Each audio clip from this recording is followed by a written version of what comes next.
In the next spot, we're in level 5 now, and I pick up king 10 offsuit in the big blind. There's a low jack raised to 1200. The cutoff makes the call, and I decide to call as well with a playable hand. Let's see a flop out of position, which comes 6-5-4, 2 diamonds and a heart. And on these low board textures, definitely a good board that I could lead out a lot. But multi-way, I decided to just check, and action checks around. When the turn comes in 8, now giving any 7 a straight, I think it's a great time to start bluffing on this board. I'll have more 7x and more 2-pair combos compared to the other 2 players in this hand. I decided to throw out an overbet to 6,500. This gets the low jack player to think about it for a while, and he ends up actually making the call. Then the cutoff goes into the tank as well. The cutoff asks how much I have in my stack. It's about 20,000, and he ends up actually folding, which is nice. At least now I'm going heads up to river. There's a more likely chance that I'll get my bluff through. So hoping to just blast this low jack player off of his hand, we're off to a river, which comes a king. Now ending up with top pair. It's pretty interesting because obviously pair's decent and not really what I had in mind. I still feel like I have to bluff here, hoping to win and fold out some stronger 2-pair combos. So hoping he can believe me, I rip it all in for 22,000 total.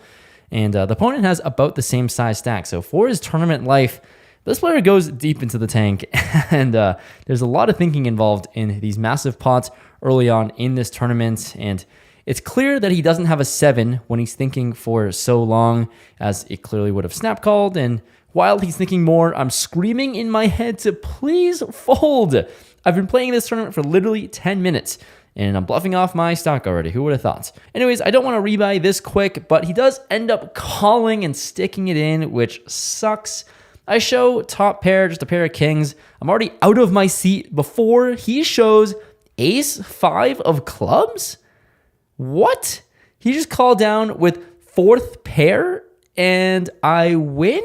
Dealer confirms that, and I get all the chips pushed my way. I get a full double up, and what a gift. Tried to catch a punt and I ended up getting it instead. Don't know what the right phrase is for that, but I'll take all the chips, and now find a quick double up early on in this tournament is pretty incredible.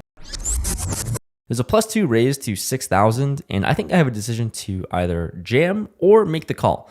Versus an early position player, I certainly want to jam better hand here, so I decided to see a flop with this. I decided to make the call, and now action folds to the small blind, who goes all in for 135,000. Very much covering my stack, and action folds back to me. Another annoying spot. That's the theme of this tournament so far. Considering I have about 20 big blinds here, and I don't know, he'll most likely have a pocket pair a lot of the time, as I block the stronger ace-king and ace-queen hands that he could have, and pocket kings and pocket queens at that. So, time for a flip. I make the call. Let's gamble. Gambling, that is not what we're doing, because he has ace-queen. I am purely trying to win as a heavy underdog. Not great. And the flop comes king high. No way. Turn comes another king, giving me a full double up. Luck box city, population, me, get the double up, and I'm feeling great.